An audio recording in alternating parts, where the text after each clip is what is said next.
नमस्कार दोस्तों, the learner point में आप सभी का स्वागत है। इस वीडियो में दोस्तों अपन करेंगे रीट 2022 सामाजिक अध्ययन का जो आपका पाठ्यक्रम है, उस पाठ्यक्रम में दोस्तों पहला टॉपिक आपके लगता है सिंधु घाटी सभ्यता। तो आज दोस्तों अपन सिंधु घाटी सभ्यता है उसका मॉडल पेपर करेंगे, जिसमें कुल 30 प्रश्न रहेंगे। ये माध्यमिक शिक्षा बोर्ड की जो बुक है 6ठी से लेकर 12वीं तक की इतिहास, वहां से उठाए गए हैं सारे के सारे प्रश्न। इनमें से आप कितने सही कर पाते हैं कमेंट बॉक्स में जरूर बताना। इसके साथ साथ वीडियो को लाइक करना, अपने दोस्तों में शेयर जरूर करना। और दोस्तों राजस्थान अध्ययन की जो बुक है वो मैं पहले आपको पूरी कंप्लीट करवा चुका हूँ, कक्षा 6 से लेके 10 तक। तो वो प्लेलिस्ट बनी हुई आप देख सकते हैं। और पार्ट वाइज यदि आपको टेस्ट देखने हैं तो पूरी की पूरी प्लेलिस्ट पड़ी है दोस्तों, बनाई हुई माध्यमिक शिक्षा बोर्ड की कक्षा 6 से लेकर 12 तक। तो चलिए शुरू करते हैं आज की क्लास। पहला प्रश्न आपके सामने स्क्रीन पर यह रहा, हड़प्पा कालीन निम्नलिखित स्थलों में से किस में घोड़े के अवशेष पाए गए? हड़प्पा कालीन निम्नलिखित स्थलों में से किस में घोड़े के अवशेष पाए गए? सुर कोटड़ा, कालीबंगा, लोथल या सूतका गेंडोर? तो दोस्तों इसका राइट आंसर हो जाएगा सुरकोटड़ा। सुरकोटड़ा से घोड़े की अस्थियों के अवशेष पाए गए हैं। नेक्स्ट क्वेश्चन देखिए आपके सामने स्क्रीन के ऊपर ये रहा। प्रश्न ये है, किस स्थल से सामूहिक स्वाधानों का साक्ष्य प्राप्त हुआ है? किस स्थल से सामूहिक स्वाधानों का साक्ष्य प्राप्त हुआ है? धोलावीरा, हड़प्पा का कब्रिस्तान, मोहनजोदड़ो या लोथल? तो किस स्थल से सामूहिक स्वाधानों का साक्ष्य प्राप्त हुआ है? तो इसका राइट आंसर क्या हो जाएगा? हड़प्पा। बे वाला ऑप्शन है वो राइट हो जाएगा। नेक्स्ट क्वेश्चन देखिए आपके सामने स्क्रीन के ऊपर यह रहा, पक्की मिट्टी से बने हल की एक प्रतिकृति किस स्थान से मिली है? पक्की मिट्टी से बने हल की एक प्रतिकृति किस स्थान से मिली है? बनावली, कालीबंगा, राखीगढ़ी या रंगपुर? तो इसका राइट आंसर क्या हो जाएगा? पक्की मिट्टी से बने हल की एक प्रतिकृति किस स्थान से मिली है? तो बनावली से मिली है। ए वाला राइट हो जाएगा। नेक्स्ट क्वेश्चन देखिए आपके सामने स्क्रीन पर यह रहा, किस स्थान से विशाल स्नानागार के साक्ष्य प्राप्त हुए हैं? किस स्थान से विशाल स्नानागार के साक्ष्य प्राप्त हुए हैं? हड़प्पा, मोहनजोदड़ो, धोलावीरा या अंतरंजी खेड़ा? तो इसका राइट आंसर क्या हो जाएगा? किस स्थान से विशाल स्नानागार के साक्ष्य प्राप्त हुए हैं? तो मोहनजोदड़ो से प्राप्त हुए हैं। बे वाला ऑप्शन है वो राइट हो जाएगा। नेक्स्ट क्वेश्चन देखिए आपके सामने स्क्रीन पर यह रहा, सिंधु घाटी सभ्यता के लोग किस धातु का प्रयोग नहीं करते थे? सिंधु घाटी सभ्यता के लोग किस धातु का प्रयोग नहीं करते थे? लोहा, कांस्य, स्वर्ण या चांदी? तो सिंधु घाटी सभ्यता के लोग हैं वो दोस्तों लोहे से अपरिचित थे। तो इसका राइट आंसर हो जाएगा ए वाला ऑप्शन। नेक्स्ट क्वेश्चन देखिए आपके सामने स्क्रीन के ऊपर यह रहा, निम्नलिखित में से कौन सा युग्म सही सुमेलित नहीं है? निम्नलिखित में से कौन सा युग्म सही सुमेलित नहीं है? इधर देखिए दोस्तों स्थल दे रखे हैं, इधर खोजकर्ता दे रखे हैं, हड़प्पा दयाराम साहनी, मोहनजोदड़ो राखलदास बनर्जी, कालीबंगा अमलानंद घोष, लोथल एन.जी. मजूमदार? तो इसका राइट आंसर क्या हो जाएगा? लोथल है दोस्तों। इसका एन.जी. मजूमदार नहीं था, लोथल का एस.आर. राव था खोजकर्ता। हड़प्पा दयाराम साहनी बिल्कुल सही है, मोहनजोदड़ो राखलदास बनर्जी, कालीबंगा अमलानंद घोष बिल्कुल सही है। अगला प्रश्न देखिए आपके सामने स्क्रीन के ऊपर यह रहा, सिंधु घाटी सभ्यता का वह पुरातात्विक स्थल, सिंधु घाटी सभ्यता का वह पुरातात्विक स्थल जहां लकड़ी के खोखले तनों का उपयोग करके नालियां बनाई जाती थी? तो ये बहुत अच्छा प्रश्न है। सिंधु घाटी सभ्यता का वह कौन सा स्थल है जहां लकड़ी के खोखले तनों का उपयोग नालियों के रूप में किया जाता था या नालियां बनाई जाती थी लकड़ी के खोखले तनों की? हड़प्पा, मोहनजोदड़ो, कालीबंगा या लोथल? तो इसका राइट आंसर क्या हो जाएगा दोस्तों? कालीबंगा। से वाला ऑप्शन है वो राइट हो जाएगा। अगला प्रश्न देखिए आपके सामने स्क्रीन के ऊपर यह रहा, कनिघम के निर्देशन में भारतीय पुरातात्विक सर्वेक्षण विभाग की स्थापना कब की गई थी? कनिघम के निर्देशन में भारतीय पुरातात्विक सर्वेक्षण विभाग की स्थापना कब की गई थी? 1860, 1861, 1862 या 1865? तो कनिघम के निर्देशन में भारतीय पुरातात्विक सर्वेक्षण विभाग की स्थापना कब की गई थी? 1861 में की गई। कब? 1861 में। अगला प्रश्न देखिए आपके सामने स्क्रीन के ऊपर ये रहा, निम्न में से हड़प्पा का संबंध है, निम्न में से हड़प्पा का संबंध है स्वाधान R37, गोदीवाड़ा, नर्तकी की मूर्ति या जुता हुआ खेत। तो निम्न में से हड़प्पा का संबंध है। तो देखिए दोस्तों R37 का संबंध हड़प्पा से है, यानी R37 जो कब्रिस्तान है वो हड़प्पा से मिला है। अब आपको तीन चीजें और बतानी है दोस्तों, चलिए मैं बता देता हूँ। गोदीवाड़ा के अवशेष मिले हैं लोथल से, जुते हुए खेत के प्रमाण मिले हैं कालीबंगा से, नर्तकी की मूर्ति मिली है मोहनजोदड़ो से। अगला प्रश्न देखिए आपके सामने स्क्रीन के ऊपर यह रहा, प्रश्न ये है कि सिंधु घाटी सभ्यता के किस पुरास्थल से कांस्य की नर्तकी की मूर्ति प्राप्त हुई। सिंधु घाटी सभ्यता के किस पुरास्थल से कांस्य की नर्तकी की मूर्ति प्राप्त हुई, हड़प्पा, मोहनजोदड़ो, लोथल या कालीबंगा। तो इसका राइट आंसर क्या हो जाएगा, बे वाला ऑप्शन मोहनजोदड़ो। नेक्स्ट क्वेश्चन देखिए आपके सामने स्क्रीन के ऊपर ये रहा, सिंधु घाटी सभ्यता के किस पुरास्थल से विशाल गोदीवाड़ा या बंदरगाह के साक्ष्य प्राप्त हुए हैं। बहुत अच्छा प्रश्न है ये, सिंधु घाटी सभ्यता के किस पुरास्थल से विशाल गोदीवाड़ा या बंदरगाह के साक्ष्य प्राप्त हुए हैं, कालीबंगा, रंगपुर, लोथल या चन्हुदड़ो। तो इसका राइट आंसर हो जाएगा लोथल। लोथल दोस्तों गुजरात के अंदर पड़ता है, लोथल गुजरात में पड़ता है लोथल। और लोथल दोस्तों किस नदी के किनारे है, ये आप कमेंट बॉक्स में बताइए कि लोथल गुजरात में पड़ता है, ये किस नदी के किनारे है। अगला प्रश्न देखिए आपके सामने स्क्रीन के ऊपर ये रहा, निम्न में से किस सभ्यता स्थल से विश्व में जुते हुए खेत के सबसे प्रारंभिक साक्ष्य मिले हैं व एक साथ दो फसलें बोने के साक्ष्य प्राप्त हुए हैं। तो निम्न में से किस सभ्यता स्थल से विश्व के जुते हुए खेत के प्रमाण, तो बताइए जल्दी से आप, लोथल, कालीबंगा, हड़प्पा या मोहनजोदड़ो। तो इसका राइट आंसर क्या हो जाएगा, कालीबंगा। अगला प्रश्न देखिए आपके सामने स्क्रीन के ऊपर यह रहा, लोथल से प्राप्त गोदीवाड़ा बंदरगाह किस नदी से जुड़ा हुआ था। तो यह प्रश्न आपके सामने आ चुका है। लोथल से प्राप्त गोदीवाड़ा या बंदरगाह किस नदी से जुड़ा हुआ था, भोगवा, मनहर, रावी या सिंधु। तो इसका राइट आंसर हो जाएगा दोस्तों भोगवा। और लोथल से दोस्तों चावल के साक्ष्य भी मिले हैं। नेक्स्ट क्वेश्चन देखिए आपके सामने स्क्रीन के ऊपर यह रहा, बटन के समान गोलाकार मोहर किस सभ्यता स्थल से मिली है। बटन के समान गोलाकार मोहर किस सभ्यता स्थल से मिली है, हड़प्पा, मोहनजोदड़ो, धोलावीरा या लोथल। तो इसका राइट आंसर क्या हो जाएगा, लोथल से। बटन के समान गोलाकार मोहर किस सभ्यता स्थल से मिली है, तो लोथल से। नेक्स्ट क्वेश्चन देखिए आपके सामने स्क्रीन के ऊपर यह रहा, सिंधु सभ्यता के किस स्थान से मनके बनाने के प्रमाण सर्वाधिक मिले हैं। सिंधु सभ्यता के किस स्थान से मनके बनाने के प्रमाण सर्वाधिक मिले हैं, बनावली, कालीबंगा, चन्हुदड़ो या मोहनजोदड़ो। तो सिंधु सभ्यता के किस स्थान से मनके बनाने के प्रमाण मिले हैं, और वो दोस्तों औद्योगिक नगर भी था। तो ये दोस्तों इसका राइट आंसर हो जाएगा चन्हुदड़ो। यहाँ झुंकर झांकर संस्कृति के अवशेष मिले हैं चन्हुदड़ो से दोस्तों।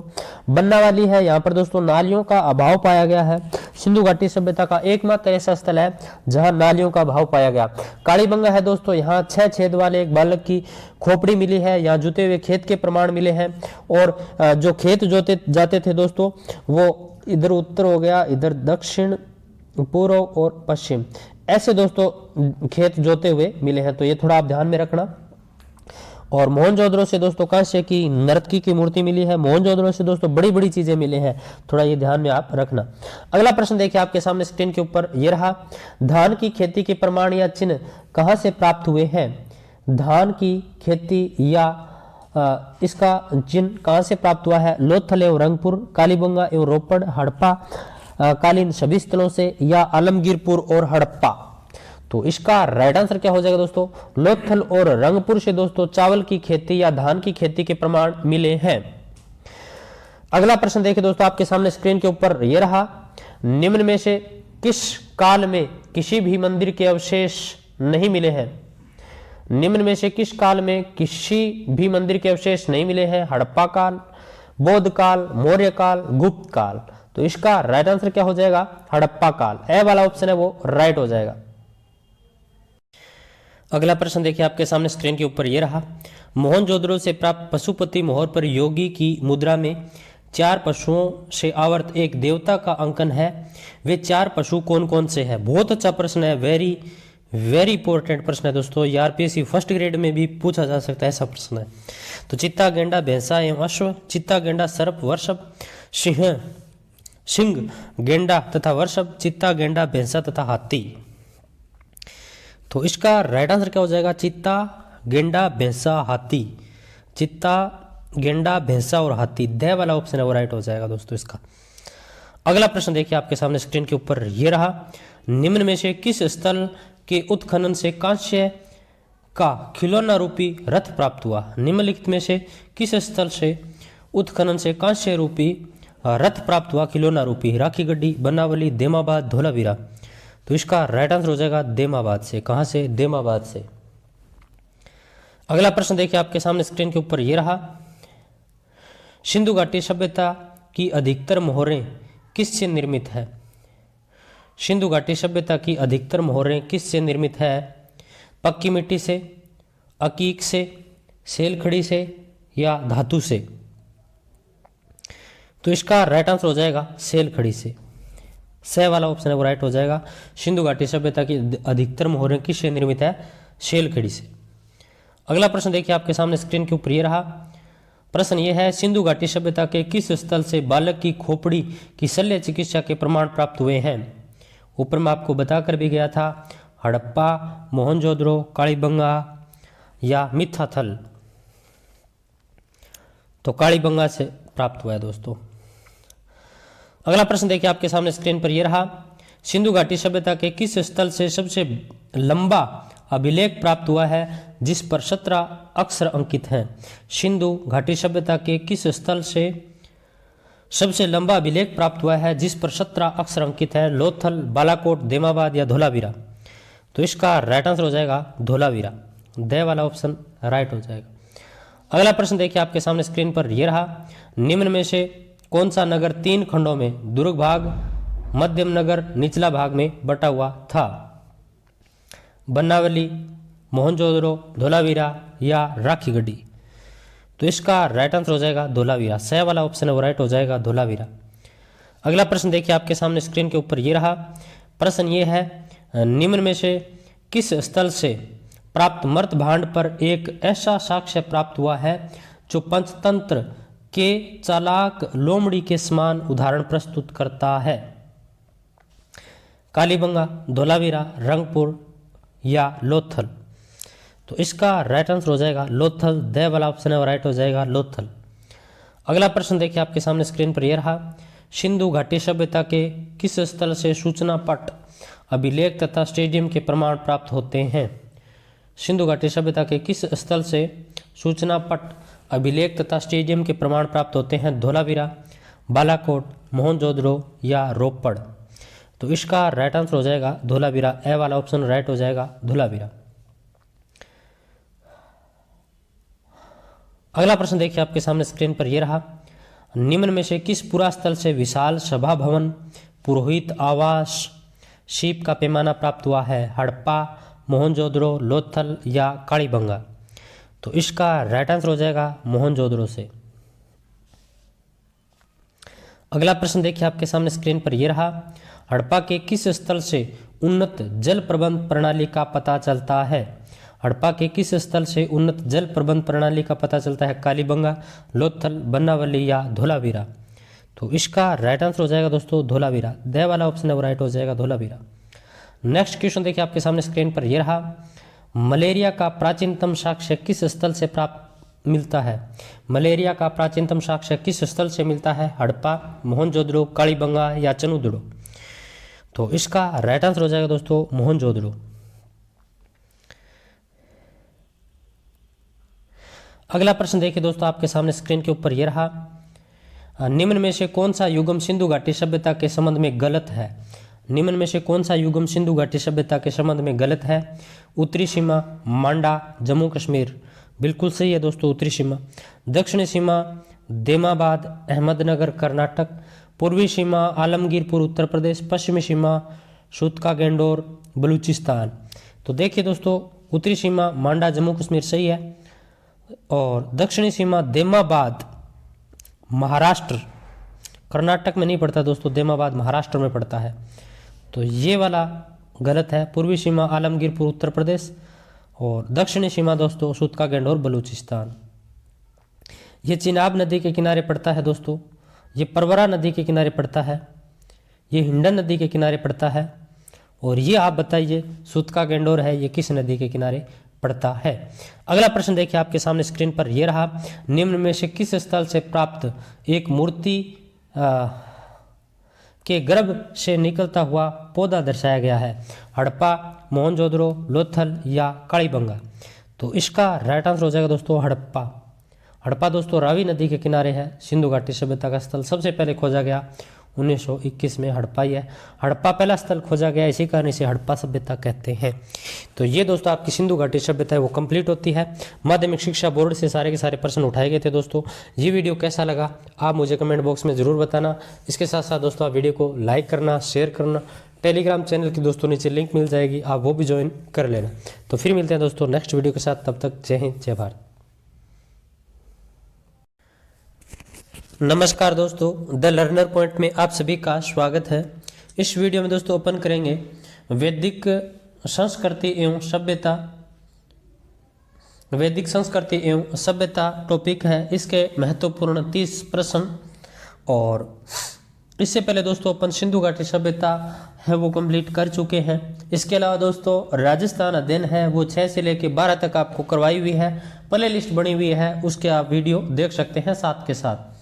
तो देखिए पहला प्रश्न आपके सामने स्क्रीन के ऊपर ये रहा, प्रसिद्ध गायत्री मंत्र ग्रंथ, प्रसिद्ध गायत्री मंत्र किस ग्रंथ से लिया गया है?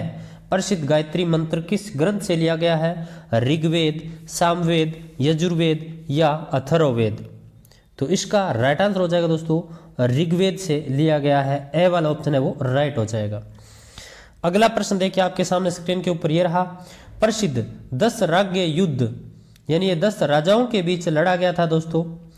प्रसिद्ध 10 राज्य युद्ध का उल्लेख मिलता है, जो 10 राजाओं के बीच युद्ध हुआ था इसका उल्लेख मिलता है ऋग्वेद में, यजुर्वेद में, सामवेद में या मनुस्मृति में। तो इसका राइट आंसर क्या हो जाएगा? इसका दोस्तों उल्लेख मिलता है ऋग्वेद में। ये 10 राजाओं के बीच युद्ध हुआ था दोस्तों। और आपको कमेंट बॉक्स में यह बताना है कि 10 राज्य युद्ध किन किन राजाओं के बीच हुआ था, किस नदी के किनारे हुआ था और युद्ध होने का कारण क्या था, उस पुरोहित का नाम बता देना। यदि कोई इसका कमेंट पूरा करेगा तो यूं मान के चलिए उसने इस चीज को पूरे ढंग से पढ़ा है, जो 10 राज्य युद्ध है इसके वर्णन के बारे में। अगला प्रश्न देखिए आपके सामने स्क्रीन के ऊपर यह रहा, वह केंद्रीय राजनीतिक संस्था या सामान्य जनता की प्रतिनिधि सभा जो राजा की नियुक्ति पदच्युत करने पर उस पर नियंत्रण रखने का कार्य करती थी वह है? अच्छा प्रश्न है ये। वह केंद्रीय राजनीतिक संस्था या सामान्य जनता की प्रतिनिधि सभा जो राजा की नियुक्ति और पदच्युत यानी पद से हटाने पदच्युत करने में उस पर नियंत्रण रखने का कार्य करती थी वह है सभा, समिति, विदत या गण। तो इसका राइट आंसर हो जाएगा दोस्तों समिति, बे वाला ऑप्शन है वो राइट हो जाएगा। यानी राजा की नियुक्ति और राजा को पद से हटाने तक का मतलब जिसके हाथ में था सिस्टम, तो वो थी समिति। अगला प्रश्न देखिए आपके सामने स्क्रीन के ऊपर ये रहा, सर्वप्रथम चारों आश्रमों का एक साथ उल्लेख किस उपनिषद में मिलता है? सर्वप्रथम चारों आश्रमों का उल्लेख किस उपनिषद में मिलता है? छांदोग्य उपनिषद, जाबालोपनिषद, शतपथ ब्राह्मण ग्रंथ या वृहदारण्यक उपनिषद। तो इसका राइट आंसर हो जाएगा जाबालो उपनिषद, बे वाला ऑप्शन है और राइट हो जाएगा। अब यहां एक लिंक करता प्रश्न पूछ के जाता हूं आपसे कि 4 वर्ण व्यवस्थाओं का उल्लेख कहां पर मिलता है? जो वर्ण व्यवस्था है, 4 वर्ण व्यवस्था है, उनका उल्लेख कहां पर मिलता है? ये तो आश्रम व्यवस्था है, जाबालो उपनिषद। प्रश्न छोड़ के जा रहा हूं, 4 वर्ण व्यवस्था है, उनका उल्लेख कहां मिलता है? अगला प्रश्न देखिए आपके सामने स्क्रीन पर यह रहा, भारत में ऋग्वैदिक आर्यों का निवास कहां था? भारत में ऋग्वैदिक आर्यों का निवास कहां था? उत्तर भारत, संपूर्ण भारत, भारत का पूर्वी क्षेत्र, सप्त सिंधु क्षेत्र। तो इसका राइट आंसर हो जाएगा सप्त सिंधु क्षेत्र। द वाला ऑप्शन है वो राइट हो जाएगा। अगला प्रश्न देखिए आपके सामने स्क्रीन के ऊपर ये रहा। उपनिषदों को अन्य किस नाम से जाना जाता है? उपनिषदों को अन्य किस नाम से जाना जाता है? वेद, वेदांत, पुराण या वेदांग। तो इसका राइट आंसर हो जाएगा दोस्तों उपनिषदों को अन्य किस नाम से जाना जाता है? तो वेदांत के नाम से जाना जाता है, वेदांत। अगला प्रश्न देखिए दोस्तों आपके सामने स्क्रीन के ऊपर ये रहा। वेद शब्द का अर्थ है बुद्धिमान, कुशलता, ज्ञान या शक्ति। तो इसका राइट आंसर हो जाएगा ज्ञान। वेद है विद धातु से बना है दोस्तों, जिसका मतलब होता है जानना या ज्ञान प्राप्त करना। अगला प्रश्न देखिए आपके सामने स्क्रीन के ऊपर यह रहा। आर्य सभ्यता में मनुष्य के अगला प्रश्न, आर्य सभ्यता में मनुष्य के जीवन के आयु के अवरोही क्रम के अनुसार कौन सा विकल्प सही है? अब यहां दोस्तों एक शब्दावली आपको बता देता हूं। अवरोही का मतलब होता है घटता, अवरोही का मतलब होता है घटता, आरोही का मतलब होता है बढ़ता। ठीक है, तो 4 आश्रम होते हैं दोस्तों, ब्रह्मचार्य आश्रम, फिर गृहस्थ, फिर वानप्रस्थ, फिर संन्यास आश्रम। तो यहाँ ये या तो ऑप्शन है, इसमें थोड़ा अपन करेक्शन कर लें, या यहाँ अवरोही की जगह आरोही कर दूं। ठीक है, आरोही, आरोही मतलब बढ़ता। तो इसका राइट आंसर मैं सीधा सा बता देता हूँ आपको। यहाँ थोड़ी सी टाइपिंग में दोस्तों अवरोही कर दी, और ऑप्शन है वो 4 मैच नहीं खा रहे। तो देखिए आरोही यानी बढ़ता क्रम देखें तो सबसे पहले ब्रह्मचार्य आ जाएगा, फिर गृहस्थ आ जाएगा, फिर वानप्रस्थ आ जाएगा, फिर संन्यास आ जाएगा। ये वाला सही हो जाएगा। अगर यहाँ अपन अवरोही क्रम बनाते तो पहले संन्यास आ जाता, फिर वानप्रस्थ, फिर गृहस्थ, फिर ब्रह्मचार्य। ठीक है, तो ये थोड़ा ध्यान रखना आप, आरोही और अवरोही में कंफ्यूज मत होना। अवरोही का मतलब डिक्रीज, घटता क्रम, जिसमें सबसे पहले संन्यास, फिर वानप्रस्थ, गृहस्थ, ब्रह्मचार्य। अवरोही पूछता तो आरोही के अंदर ब्रह्मचार्य, गृहस्थ, वानप्रस्थ, संन्यास, और ये 2 शब्दावली कंफ्यूज करते हैं पेपर में, आरोही और अवरोही। अगला प्रश्न देखिए आपके सामने स्क्रीन के ऊपर ये रहा। ऋग्वेद के नदी सूक्त में कितनी नदियों का उल्लेख किया गया है? ऋग्वेद के नदी सूक्त में कितनी नदियों का उल्लेख किया गया है? केवल 1, 21, 23 या 33? तो इसका राइट आंसर हो जाएगा दोस्तों 21 नदियों का उल्लेख किया गया है। कितनी? 21। अगला प्रश्न देखिए आपके सामने स्क्रीन पर यह रहा। निम्न में से कौन सा युगम सही सुमेलित नहीं है? देखिए दोस्तों, नदियों के प्राचीन नाम की मैंने एक ट्रिक बनाई हुई है, पीछे वीडियो पड़ा है, प्लेलिस्ट में आप देखना। ठीक है, गलत नहीं होगा कभी भी। तो देखिए, वितिस्ता, झेलम, परशुणी, रावी, अश्किनी, चिनाब, विपाशा, स्वात। तो कौन सा सुमेलित नहीं है? देखिए दोस्तों, मैंने इसकी ट्रिक बना रखी है कि शादी के अंदर जो वित्त दिया जाता है और जो मतलब घमंडी लोग होते हैं उनसे वित्त झेला नहीं जाता, तो वित्तिस्ता, झेलम। ठीक है, और आशिक होते हैं ना दोस्तों, वो पीछे चिन्ह छोड़ जाते हैं, तो अश्किनी, चिनाब। और विपाशा का दोस्तों, विपाशा है, इसका हो जाएगा व्यास, वै और वे, व्यास। ठीक है, तो ये वाला द वाला ऑप्शन है, ये सुमेलित नहीं है। परशुणी दोस्तों रावी हो जाएगी। और जो 10 राग युद्ध है ये परशुणी नदी यानी रावी नदी के किनारे लड़ा गया था। अगला प्रश्न देखिए आपके सामने स्क्रीन के ऊपर यह रहा। भारतीय संस्कृति के अनुसार भारतीय ऋषियों ने कितने ऋणों की व्यवस्था की है? 3, 4, 5 या 7? तो इसका राइट आंसर हो जाएगा 3 ऋणों की व्यवस्था की गई है दोस्तों, देव ऋण, ऋषि ऋण और पितृ ऋण।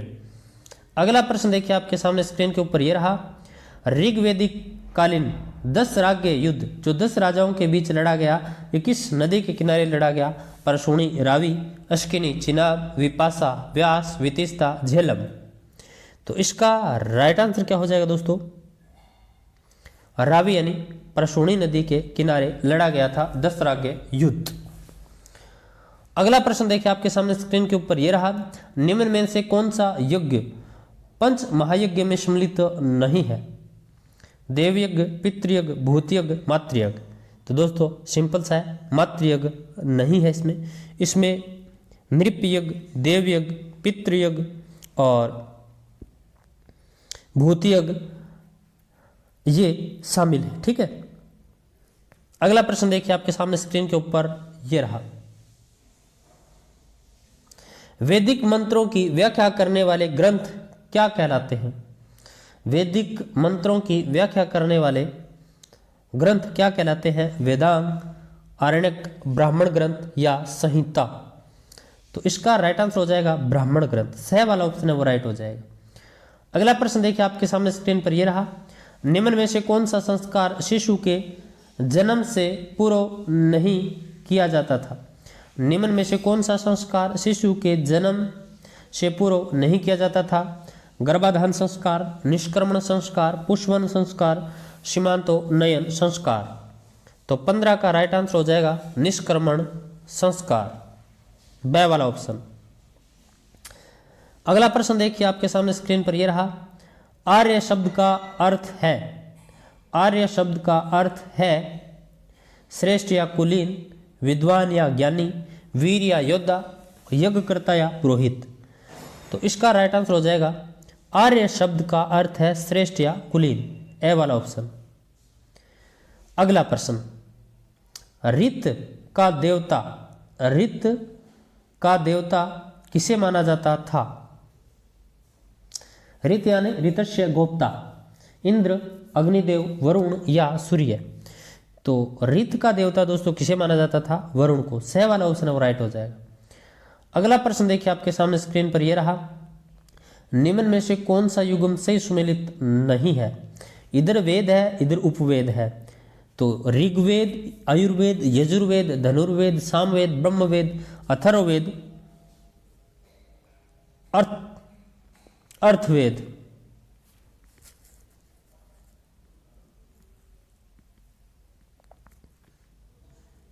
तो इसका देखिए दोस्तों, ऋग्वेद का आयुर्वेद सही है, यजुर्वेद, धनुर्वेद, अथर्ववेद का अर्थवेद। ये भी थोड़ा दोस्तों आप देख लेना एक बार। फिर देखिए सामवेद का है, इसका दोस्तों हो जाएगा गंधर्व वेद। सामवेद का क्या है? गंधर्व वेद। ठीक है, ये थोड़ा आप चेक कर लेना ये भी। अगला प्रश्न देखिए आपके सामने स्क्रीन पर यह रहा। उत्तर वैदिक संस्कृति का काल कब माना जाता है? उत्तर वैदिक संस्कृति का काल कब माना जाता है? तो ये तो सिंपल सा है दोस्तों, 1000 से लेके 600 ईस्वी पूर्व। सह वाला ऑप्शन राइट हो जाएगा। नेक्स्ट क्वेश्चन, वैदिक युग में राजा अपनी जनता से जो कर वसूल करते थे उस कर को क्या कहते थे? वैदिक युग में राजा अपनी जनता से जो कर वसूल करते थे उसे क्या कहते थे? कर, बलि, वापृत या उपवास? तो इसका राइट आंसर हो जाएगा दोस्तों बलि, बलि या बलिहत कहते थे इसे।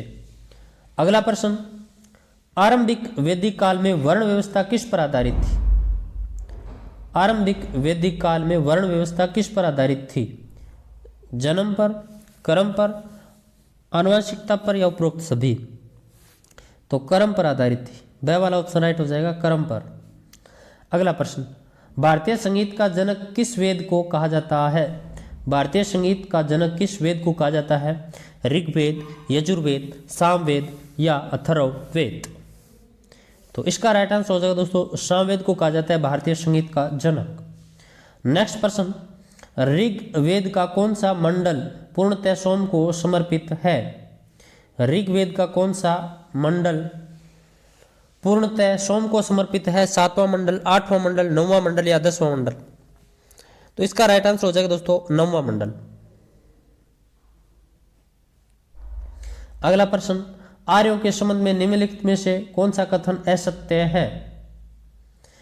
आर्य लोग नगरों में रहते थे, आर्यों का समाज पितृ प्रधान था, आर्यों की भाषा संस्कृत थी, आर्यों का प्रमुख पेय पदार्थ सोमरस था? तो इसका राइट आंसर दोस्तों क्या हो जाएगा? आर्य लोग नगरों में रहते थे। ये दोस्तों असत्य है, क्योंकि आर्य सभ्यता ही दोस्तों ग्रामीण थी। आर्य सभ्यता है वो ग्रामीण थी दोस्तों, वैदिक सभ्यता ग्रामीण थी। अगला प्रश्न देखिए आपके सामने स्क्रीन के ऊपर ये रहा। ऋग्वेद का ब्राह्मण है तैत्तिरीय या और शतपथ, गोपथ, ऐतरेय और जैमिनी, ऐतरेय और कौशिकी? तो री एको, इसकी दोस्तों मैंने तो ट्रिक बना रखी है री एको। तो ऋग्वेद का ऐतरेय और कौशिकी हो जाएगा। 25 का द वाला राइट हो जाएगा। अगला प्रश्न देखिए दोस्तों, ये आ चुका है दोस्तों, 19 नंबर प्रश्न था, वही रिपीट हुआ है, ठीक है। अगला प्रश्न देखिए आपके सामने स्क्रीन पर ये रहा, वैदिक काल में निष्क किसे कहा जाता था? स्वर्णाभूषण, गाय, तांबे के सिक्के या चांदी के सिक्के? तो देखिए दोस्तों, वैदिक काल के अंदर निष्क दोस्तों स्वर्ण का एक आभूषण था, आगे चलकर ये मुद्रा बन जाता है, ठीक है। अगला प्रश्न देखिए आपके सामने स्क्रीन पर यह रहा, हिस्ट्री ऑफ संस्कृत लिटरेचर पुस्तक के लेखक कौन है? अच्छा प्रश्न है दोस्तों ये। Colonel Tod, Max Muller, Macdonald, Mortimer Wheeler? तो इसका राइट आंसर हो जाएगा मैकडोनाल्ड। अगला प्रश्न, ऋग्वैदिक युग की प्राचीनतम संस्था कौन सी थी? सभा, समिति, विदत या परिषद? तो इसका राइट आंसर हो जाएगा विदत। अगला प्रश्न, निम्न में से कौन सा युग्म से सुमेलित नहीं है? यव जो, ब्रीही चावल, चनक चना, गोधूम दूध? तो इसका राइट आंसर क्या हो जाएगा? गोधूम गेहूं। गोधूम दोस्तों दूध नहीं होता, गेहूं होती है। बाकी सही है। यव जो को कहते हैं ब्रीही, चावल को कहते हैं चनक, चना को गोधूम दोस्तों गेहूं। अगला प्रश्न, उपनिषदों की संख्या कितनी मानी जाती है? उपनिषदों की संख्या कितनी मानी जाती है? 16, 18, 108 या 180? तो इसका राइट आंसर हो जाएगा उपनिषदों की संख्या 108 मानी जाती है। कितनी? 108। तो ये था दोस्तों वैदिक सभ्यता से संबंधित आपका टेस्ट। आपको कैसा लगा मुझे कमेंट बॉक्स में जरूर बताना। फिर मिलते हैं एक नए वीडियो के साथ, तब तक जय हिंद, जय भारत। नमस्कार दोस्तों, द लर्नर पॉइंट में आप सभी का स्वागत है। इस वीडियो में दोस्तों ओपन करेंगे रीट 2022 में जो सामाजिक अध्ययन है आपके, उसका तीसरा टॉपिक बौद्ध एवं जैन धर्म। इससे पहले दोस्तों सिंधु घाटी सभ्यता और वैदिक सभ्यता एवं संस्कृति का टॉपिक अपन कंप्लीट कर चुके हैं। यदि वो आपने नहीं देखा है तो प्ले लिस्ट में वीडियो बना हुआ है। इसमें दोस्तों कुल प्रश्न 30 रहेंगे आपके, और ये सारे के सारे दोस्तों कक्षा 6 से लेके 12 तक की जो माध्यमिक शिक्षा बोर्ड की बुक है वहाँ से सारे प्रश्न उठाए गए हैं। तो पहला प्रश्न देखिए आपके सामने स्क्रीन के ऊपर ये रहा, जैन धर्म के पहले तीर्थकर कौन थे? जैन धर्म के पहले तीर्थकर कौन थे? आदिनाथ, महावीर स्वामी, पार्श्वनाथ या नेमिनाथ? तो इसका राइट आंसर क्या हो जाएगा? जैन धर्म के पहले तीर्थकर कौन थे? तो इसका राइट आंसर हो जाएगा दोस्तों आदिनाथ। इनको ऋषभदेव के नाम से भी जाना जाता है। नेक्स्ट क्वेश्चन देखिए आपके सामने स्क्रीन के ऊपर ये रहा, प्रश्न ये है, महावीर स्वामी का मूल नाम क्या था? महावीर स्वामी का मूल नाम क्या था? सिद्धार्थ, वर्धमान, गौतम या सुदोधन? तो इसका राइट आंसर क्या हो जाएगा? महावीर स्वामी का मूल नाम क्या था? तो वर्धमान था। क्या था? वर्धमान। बे वाला ऑप्शन है वो राइट हो जाएगा। महावीर स्वामी का मूल नाम वर्धमान था। अगला प्रश्न देखिए आपके सामने स्क्रीन के ऊपर ये रहा, जैन साहित्य को कहते हैं, जैन साहित्य को कहते हैं आगम, त्रिपिटक, आर्य सूत्र या आर्य सत्य? तो जैन साहित्य को क्या कहते हैं? इसका करेक्ट आंसर हो जाएगा दोस्तों आगम साहित्य कहते हैं। ए वाला ऑप्शन है राइट हो जाएगा। अगला प्रश्न देखिए आपके सामने स्क्रीन के ऊपर ये रहा, प्रश्न ये है, महावीर स्वामी का प्रथम शिष्य कौन था? ऑप्शन आपको बाद में दिखाऊंगा, देख लीजिए। महावीर स्वामी का प्रथम शिष्य कौन था? अच्छे से आपने प्रश्न देख लिया है। अब ऑप्शन देखिए, महावीर स्वामी का प्रथम शिष्य कौन था? आनंद, जमाली, अंगद या कौंडिन्य? तो महावीर स्वामी का प्रथम शिष्य कौन था? जमाली। ये दोस्तों दामाद थे इनके, ठीक है। अगला प्रश्न देखिए आपके सामने स्क्रीन के ऊपर ये रहा, जैन धर्म में श्वेतांबर संप्रदाय के संस्थापक कौन थे? जैन धर्म में श्वेतांबर संप्रदाय के संस्थापक कौन थे? यानी श्वेत वस्त्र धारण करने वाले। स्थूल भद्र, भद्रभाऊ, कालकाचार्य, मोगलीपुत्र, तीस्त? तो बताइए, स्थूल भद्र, भद्रभाऊ, कालकाचार्य या मोगलीपुत्र, तीस्त? तो इसका करेक्ट आंसर हो जाएगा दोस्तों स्थूल भद्र। नेक्स्ट क्वेश्चन देखिए आपके सामने स्क्रीन के ऊपर ये रहा, इनका मिलान करना है दोस्तों। निम्न में से कौन सा युगम महावीर स्वामी के संबंध में असत्य है? निम्न में से कौन सा युगम महावीर स्वामी के संबंध में असत्य है? एक कथन असत्य है, उसको पहचानना है। जन्म कुंडलग्राम, पिता का नाम सिद्धार्थ, माता का नाम त्रिशला, मृत्यु कुशीनगर। तो देखिए दोस्तों, जन्म कुंडलग्राम, फिर देखिए पिता का नाम सिद्धार्थ, माता का नाम त्रिशला, मृत्यु दोस्तों पावापुरी में हुई थी।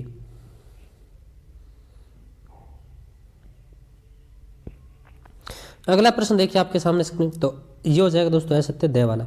अगला प्रश्न देखिए आपके सामने स्क्रीन के ऊपर ये रहा। प्रश्न ये है कि जैन तीर्थकर पार्श्वनाथ द्वारा प्रतिपादित 4 महावर्तों में महावीर स्वामी ने 5वां महावर्त कौन सा जोड़ा? तो देखिए, जैन तीर्थकर पार्श्वनाथ द्वारा प्रतिपादित 4 महावर्तों में महावीर स्वामी ने 5वां महावर्त कौन सा जोड़ा? सत्य, अहिंसा, अपरिग्रह या ब्रह्मचार्य। तो इसका राइट आंसर क्या हो जाएगा? जैन तीर्थकर पार्श्वनाथ द्वारा प्रतिपादित 4 महावर्तों में 5वां महावर्त महावीर स्वामी ने कौन सा जोड़ा था? तो वो जोड़ा था ब्रह्मचर्य।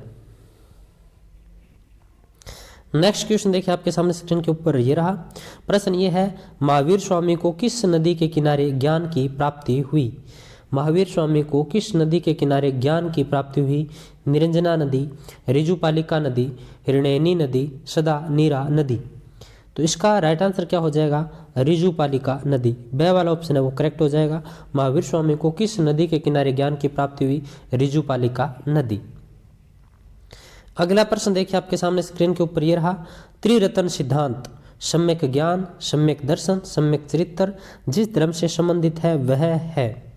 तो त्रिरत्न सिद्धांत सम्यक ज्ञान, सम्यक दर्शन, सम्यक चरित्र जिस धर्म से संबंधित है वह है जैन धर्म, बौद्ध धर्म, ईसाई धर्म या वैदिक धर्म। तो इसका राइट आंसर क्या हो जाएगा? जैन धर्म।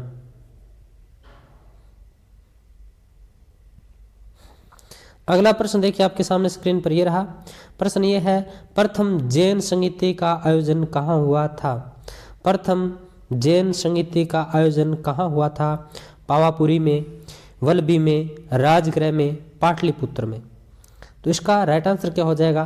पाटलिपुत्र में। द वाला ऑप्शन है वो राइट हो जाएगा। प्रथम जैन संगीति का आयोजन कहाँ हुआ था? तो पाटलिपुत्र में हुआ था। 300 ईस्वी पूर्व का टाइम था और इस समय यहाँ पर शासन था चंद्रगुप्त मौर्य का। ठीक है। नेक्स्ट क्वेश्चन देखिए आपके सामने स्क्रीन के ऊपर ये रहा। प्रश्न ये है, महावीर स्वामी द्वारा गृह त्याग किस आयु में किया गया? महावीर स्वामी द्वारा गृह त्याग किस आयु में किया गया? 12 वर्ष की आयु में, 29 वर्ष की आयु में, 30 वर्ष की आयु में या 32 वर्ष की आयु में। तो इसका राइट आंसर क्या हो जाएगा? महावीर स्वामी द्वारा गृह त्याग किस आयु में किया गया? तो 30 वर्ष की आयु में किया गया। स वाला ऑप्शन है वो करेक्ट हो जाएगा, 30 वर्ष।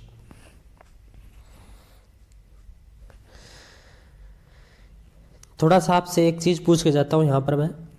महावीर स्वामी और महात्मा बुद्ध, इनके बारे में आपको चीज बतानी है कि महात्मा बुद्ध ने गृह त्याग कब किया था, महावीर स्वामी ने गृह त्याग कब किया था, मतलब कितनी आयु में किया था। तुलनात्मक ध्यान रखना आप। महात्मा बुद्ध, इधर महावीर स्वामी, गृह त्याग की आयु, महात्मा बुद्ध के गृह त्याग की आयु, ज्ञान कितने वर्ष बाद प्राप्त हुआ, इधर ज्ञान कितने वर्ष बाद प्राप्त हुआ, ज्ञान कितने वर्ष की आयु में प्राप्त हुआ, ज्ञान कितने वर्ष की आयु में प्राप्त हुआ। इनमें कंफ्यूज हो गया।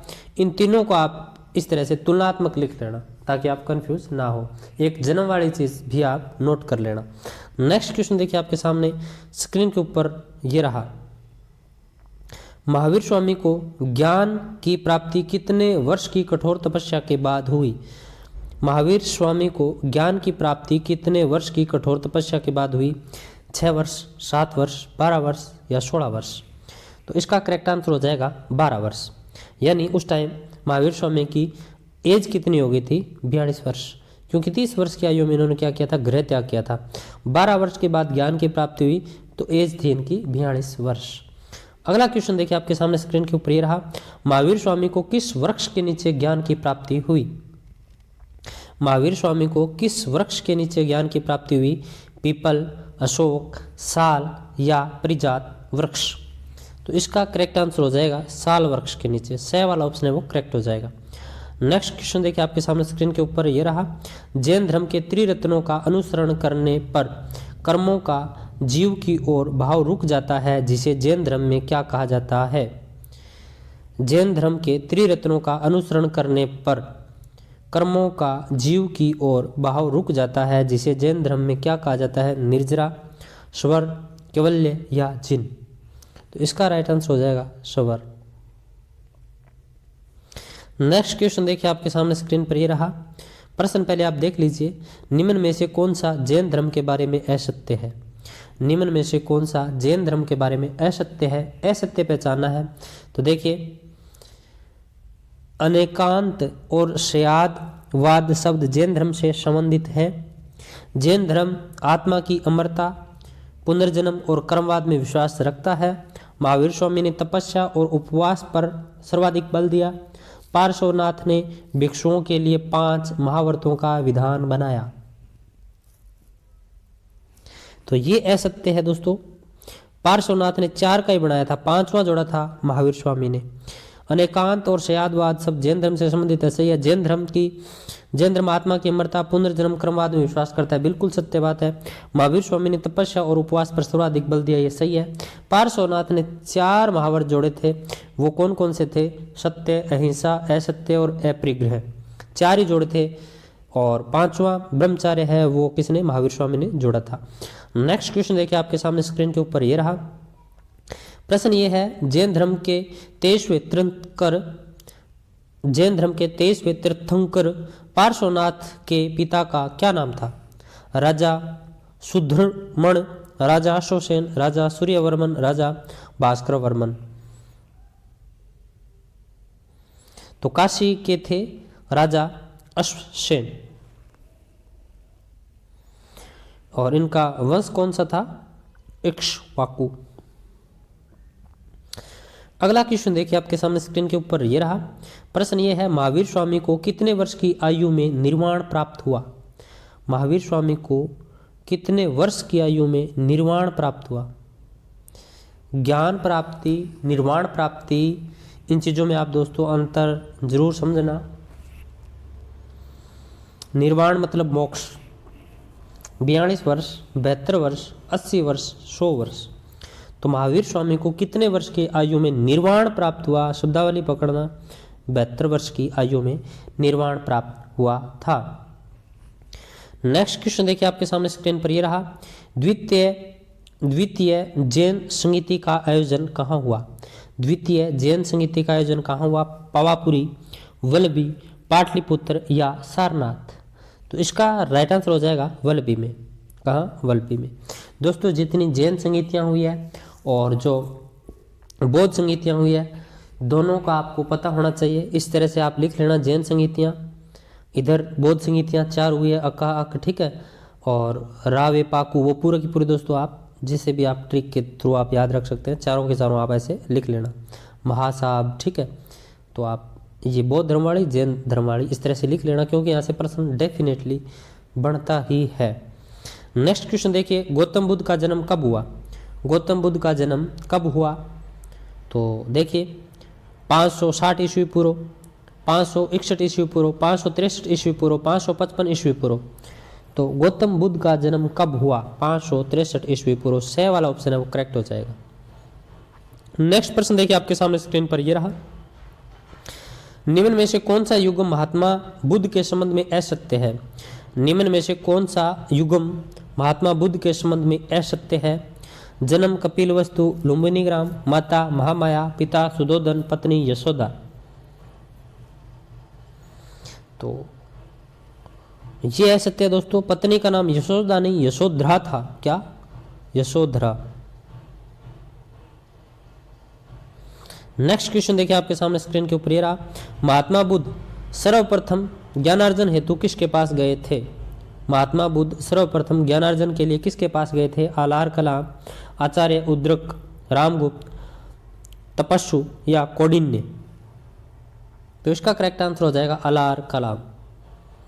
नेक्स्ट क्वेश्चन देखिए आपके सामने स्क्रीन के ऊपर ये रहा। क्वेश्चन ये है, महात्मा बुद्ध के शरीर त्यागने की घटना क्या कहलाती है? महात्मा बुद्ध के शरीर त्यागने की घटना क्या कहलाती है? धर्म चक्र प्रवर्तन, महापरिनिर्वाण, महाविनिष्क्रमण, निवृत्ति, मूलक। तो इसका करेक्ट आंसर हो जाएगा महापरिनिर्वाण।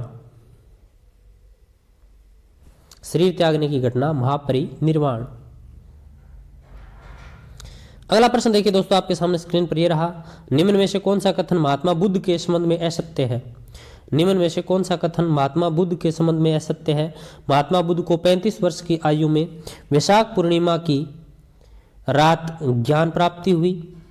महात्मा बुद्ध ने तपस्वी और मलिक नामक 2 क्षुद्रों को बौद्ध धर्म का सर्वप्रथम अनुयायी बनाया। महात्मा बुद्ध को जीवन के अंतिम पड़ाव में निरंजना, इसे पुनपुन नदी भी बोलते हैं, के तट पर निर्वाण प्राप्त हुआ। महात्मा बुद्ध द्वारा गृह त्याग की घटना महाविनिष्क्रमण कहलाती है। तो 23 का राइट आंसर क्या हो जाएगा? महात्मा बुद्ध को 35 वर्ष की आयु में वैशाख पूर्णिमा के दिन ज्ञान की प्राप्ति हुई, सही है। और महात्मा बुद्ध ने तपस्वी एवं मल्लिक नामक 2 शूद्रों को बौद्ध धर्म का सर्वप्रथम अनुयायी बनाया, ये भी सही है। और महात्मा बुद्ध को जीवन के अंतिम पड़ाव में निरंजना या पुनपुन नदी के तट पर निर्वाण प्राप्त हुआ, ये गलत है। इसका राइट आंसर हो जाएगा हिरण्यनी नदी। महात्मा बुद्ध द्वारा गृह त्याग की घटना महाविनिष्क्रमण कहलाती है, ये बिल्कुल सही है। अब आपके लिए खोजबीन प्रश्न छोड़ रहा हूं मैं कि निरंजना, इसे पुनपुन नदी भी बोलते हैं क्या? पुनपुन नदी भी बोलते हैं। इसका संबंध किससे है, यह आपको कमेंट बॉक्स में बताना है। नेक्स्ट प्रश्न देखिए आपके सामने स्क्रीन के ऊपर ये रहा, महात्मा बुद्ध को किस वृक्ष के नीचे ज्ञान की प्राप्ति हुई? महात्मा बुद्ध को किस वृक्ष के नीचे ज्ञान की प्राप्ति हुई? पीपल, साल, अशोक या कदम? तो इसका राइट आंसर हो जाएगा पीपल या वट वृक्ष। नेक्स्ट क्वेश्चन देखिए आपके सामने स्क्रीन पर यह रहा, महात्मा बुद्ध को महाविनिष्क्रमण के कितने वर्ष बाद ज्ञान प्राप्त हुआ? महात्मा बुद्ध को महाविनिष्क्रमण यानी गृह त्याग के कितने वर्ष बाद ज्ञान प्राप्त हुआ? 3 वर्ष, 6 वर्ष, 11 वर्ष या 12 वर्ष? तो इसका राइट आंसर हो जाएगा 6 वर्ष। महात्मा बुद्ध ने दोस्तों गृह त्याग किया था 29 वर्ष की आयु में। थोड़ा आपको यहाँ बता देता हूँ, महात्मा बुद्ध, महावीर स्वामी, ठीक है। इन्होंने दोस्तों महात्मा बुद्ध ने गृह त्याग किया था 29 वर्ष की आयु में, इन्होंने किया था 30 वर्ष की आयु में। इनको दोस्तों ज्ञान की प्राप्ति हुई थी 6 वर्ष बाद, इनको हुई थी 12 वर्ष के बाद। इस टाइम इनकी रियल आयु थी 35 वर्ष, इस टाइम इनकी रियल आयु थी 42 वर्ष। ये आप ध्यान में रखना, इनमें आप कंफ्यूज मत होना।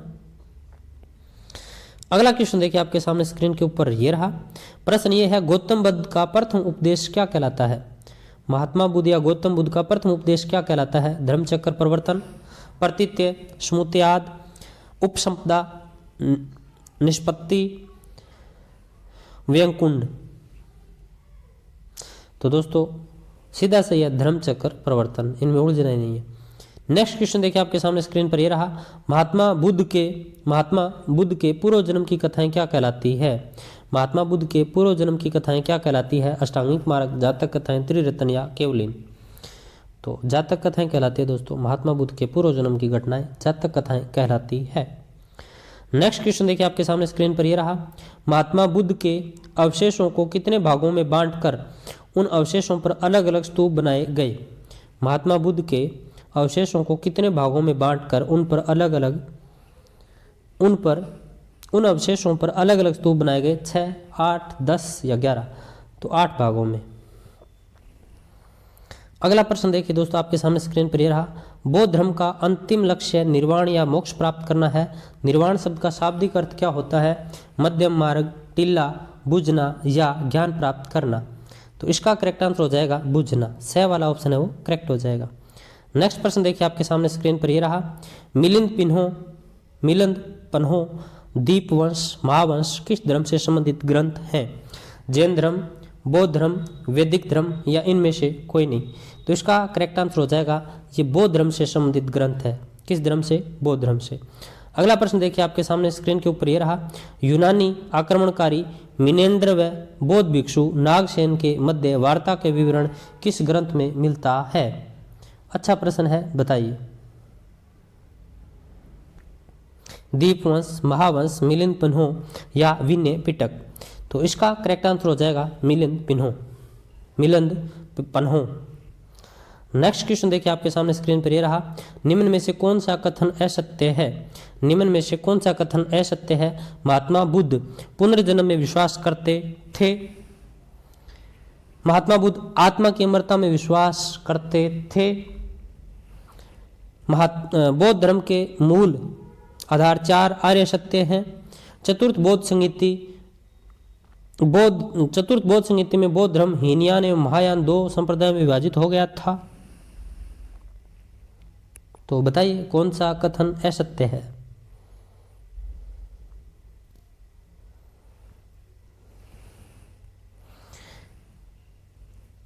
तो इसका राइट आंसर हो जाएगा दोस्तों, महात्मा बुद्ध आत्मा की अमरता में विश्वास है वो नहीं करते थे, आत्मा की अमरता में विश्वास नहीं करते थे। बे वाला ऑप्शन है वो असत्य है।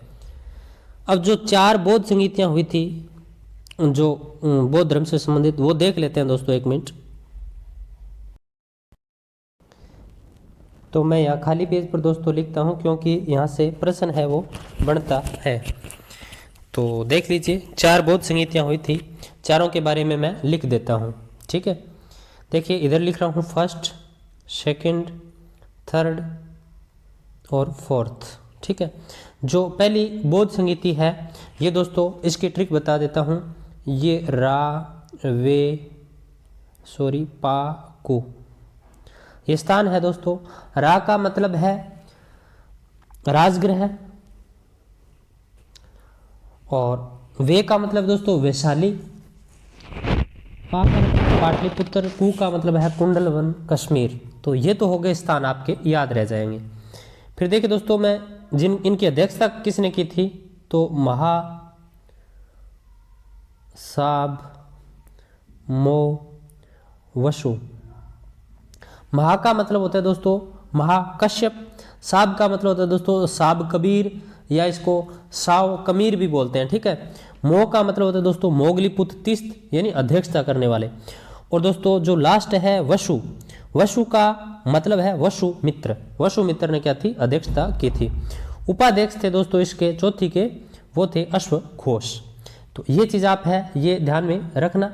इसके अलावा दोस्तों जो एक बात और है बताने वाली, वो आपको बता देता हूं। यहां पर मैं शासक अका अक ए का मतलब है दोस्तों यहां पर हो जाएगा अजात शत्रु। का मतलब है दोस्तों कालाशोक, जिसे काक वर्ण भी बोलते हैं, शिशु नागवंश का। ए का मतलब है दोस्तों अशोक, तृतीय बौद्ध संगीति अशोक के काल में हुई थी। और दोस्तों जो कै का मतलब है कनिष्क, चौथी हुई थी कनिष्क के काल में। तो ये चारों बौद्ध संगीतियां हैं, ये आप ध्यान में रखना। अगला प्रश्न देखिए दोस्तों आपके सामने स्क्रीन पर ये रहा, देख लीजिए, निम्न में से कौन सा युगम गलत है?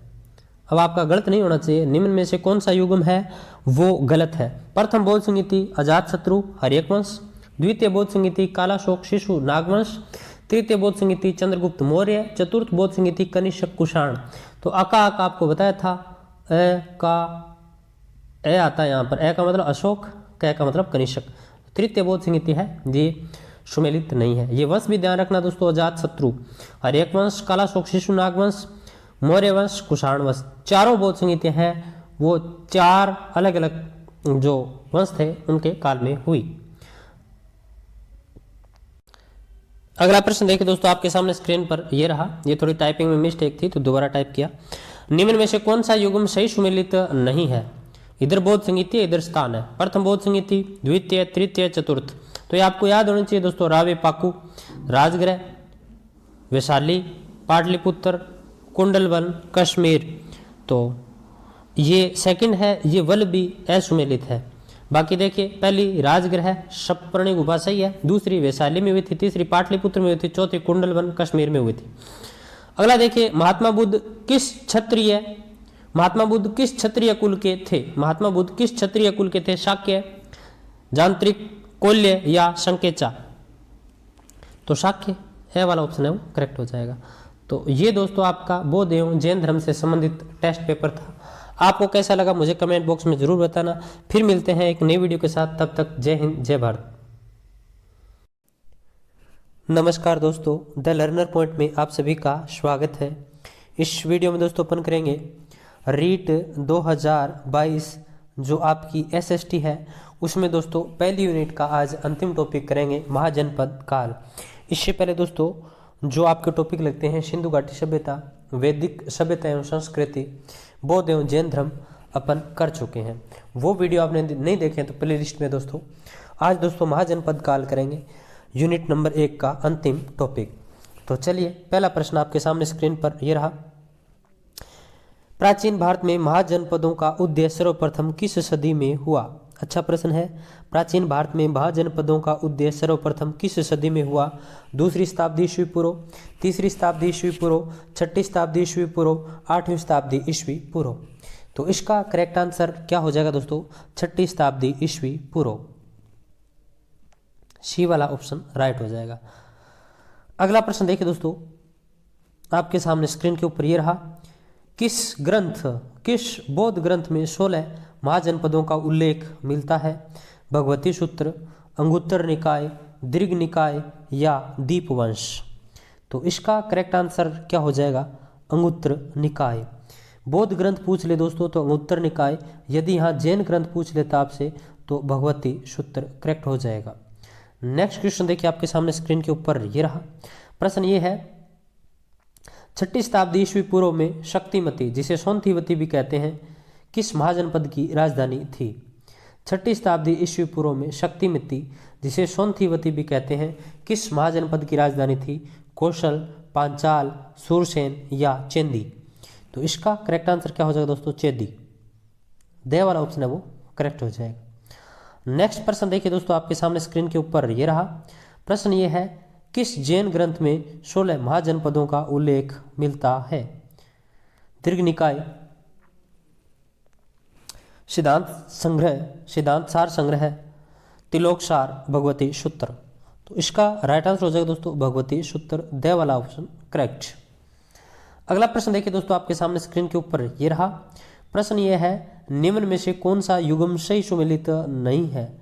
निम्न में से कौन सा युग्म सही सुमेलित नहीं है? इधर महाजनपद दे रखे हैं, इधर राजधानी दे रखी है। गांधार, तक्षशिला, काशी, वाराणसी, मल, कुशीनारा या कुशावती, मत्स्य, अहिछत्रपुर।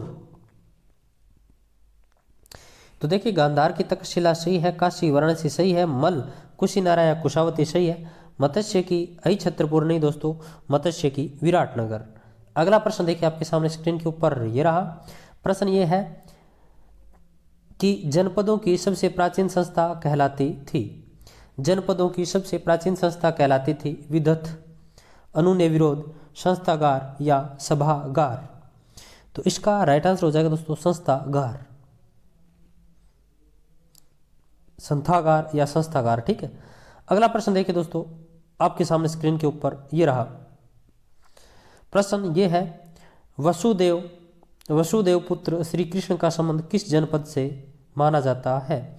वसुदेव पुत्र श्री कृष्ण का संबंध किस जनपद से माना जाता है? मत्स्य, सूरसेन, शिवी या जांगल।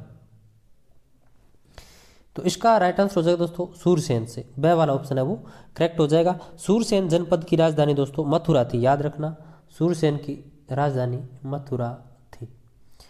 अगला प्रश्न देखिए दोस्तों आपके सामने स्क्रीन के ऊपर ये रहा। प्रश्न ये है राजस्थान के किस भाग में जनपदीय शासन व्यवस्था का सूत्रपात हुआ था? उत्तरी भाग, दक्षिणी भाग, पूर्वी भाग या पश्चिमी भाग। तो इसका राइट आंसर हो जाएगा दोस्तों पूर्वी भाग। C correct answer. अगला प्रश्न देखिए दोस्तों आपके सामने स्क्रीन पर यह रहा। सभागार के सदस्यों का निर्धारण विषयों पर अपना मत व्यक्त करना क्या कहलाता था? अनुनय विरोध, समयसार, शतमान, उद्गाता। तो इसका राइट आंसर होगा दोस्तों अनुनय विरोध। अगला प्रश्न देखिए दोस्तों आपके सामने स्क्रीन पर यह रहा। प्रश्न यह है निम्न में से कौन सा युग्म से सुमेलित नहीं है? निम्न में से कौन सा युग्म सही सुमेलित नहीं है? इधर महाजनपद है, इधर राजधानी है। वज्जी विदेह और मिथिला, कंबोज राजपुर या हाटक, वत्स कौशाम्बी, अस्मक चंबा, अस्मक चंपा। तो देखिए दोस्तों, अस्मक है, इसकी हो जाएगी पोतन या पोटली।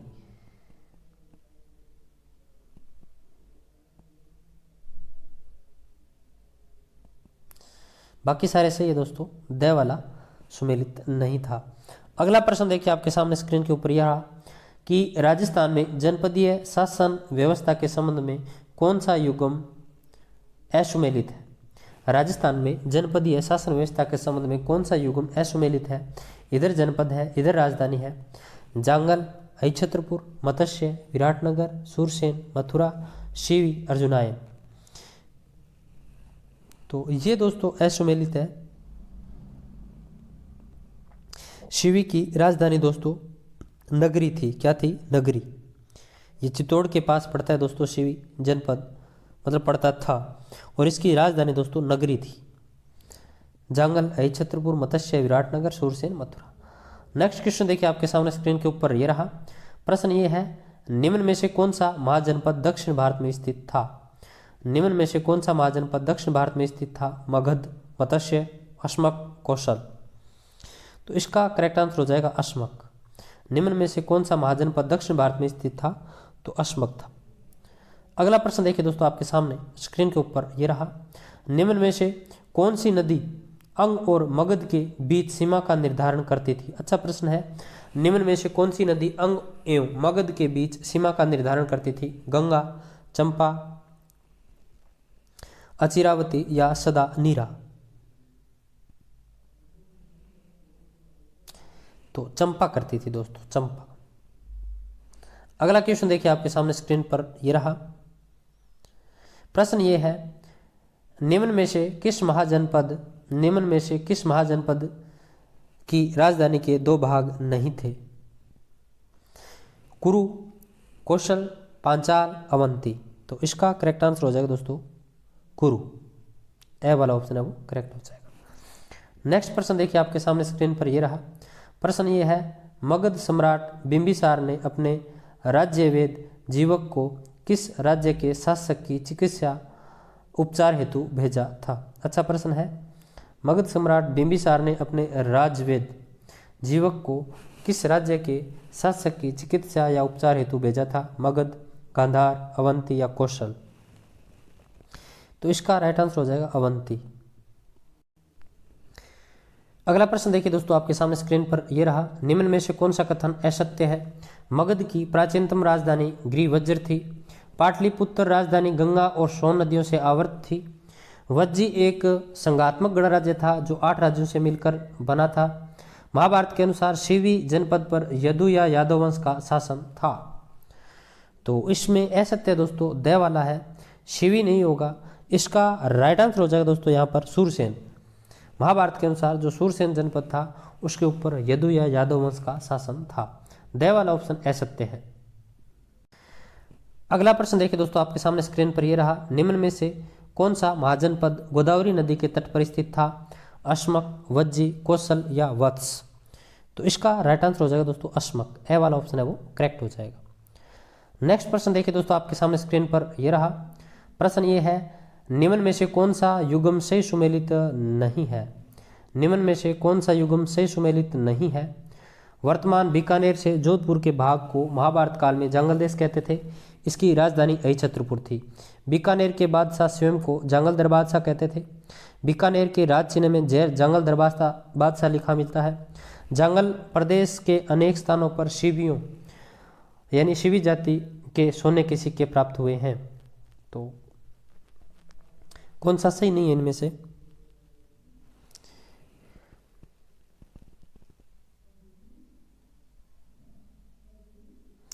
तो ये दोस्तों असत्य है कथन, ठीक है।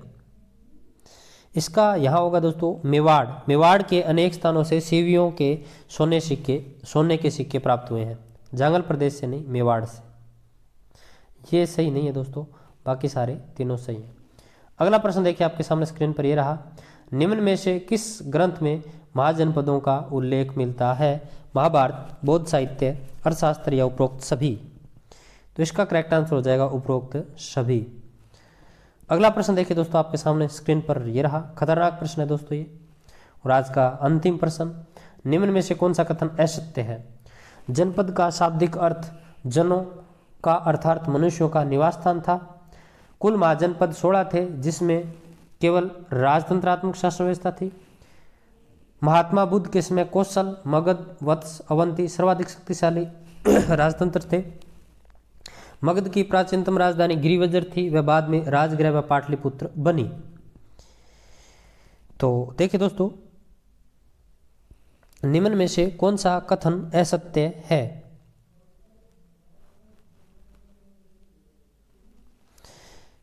कुल महाजनपद है दोस्तों ये 16 थे, इनमें राजतंत्रात्मक और गणतंत्रात्मक दोनों ही प्रकार की व्यवस्था थी। ब वाला ऑप्शन है वो असत्य है। ठीक है, अब देखिए दोस्तों, यदि बात करें अपन तो राजतंत्रात्मक और गणतंत्रात्मक शासन व्यवस्था, दो प्रकार की शासन व्यवस्था यहां पर पाई गई थी, यह आप ध्यान में रखना। अगला देखिए दोस्तों, एक 14 नंबर प्रश्न था, उसके बारे में थोड़ी डिटेल बता देता हूं आपको, कहाँ गया वो। निम्न में से, ये प्रश्न था दोस्तों, निम्न में से किस महाजनपद की राजधानी के 2 भाग नहीं थे? कुरु, कौशल, पांचाल या अवंती? तो कुरु के नहीं थे दोस्तों 2 भाग, बाकी के 2 थे दोस्तों। अयोध्या है, कौशल, इसके 2 भाग थे दोस्तों, आपको बता देता हूं। उत्तरी भाग की राजधानी दोस्तों सांकेत थी, दक्षिणी की श्रावस्ती थी। पांचाल है दोस्तों, इसके भी 2 भाग थे दोस्तों। उत्तरी पांचाल की अहिछत्रपुर थी, दक्षिणी पांचाल की कापिल्य थी। अवंती है, इसके भी 2 भाग थे दोस्तों। उत्तरी भाग की राजधानी उज्जैनी थी और दक्षिणी की महेशमती थी। तो ये थोड़ी डिटेल थी दोस्तों 14 नंबर प्रश्न के बारे में, जो आपको मैंने बता दी। तो ये दोस्तों महाजनपद से संबंधित वीडियो था, आपको कैसे लगा मुझे कमेंट बॉक्स में ज़रूर बताना। फिर मिलते हैं नेक्स्ट वीडियो के साथ, तब तक जय हिंद, जय भारत।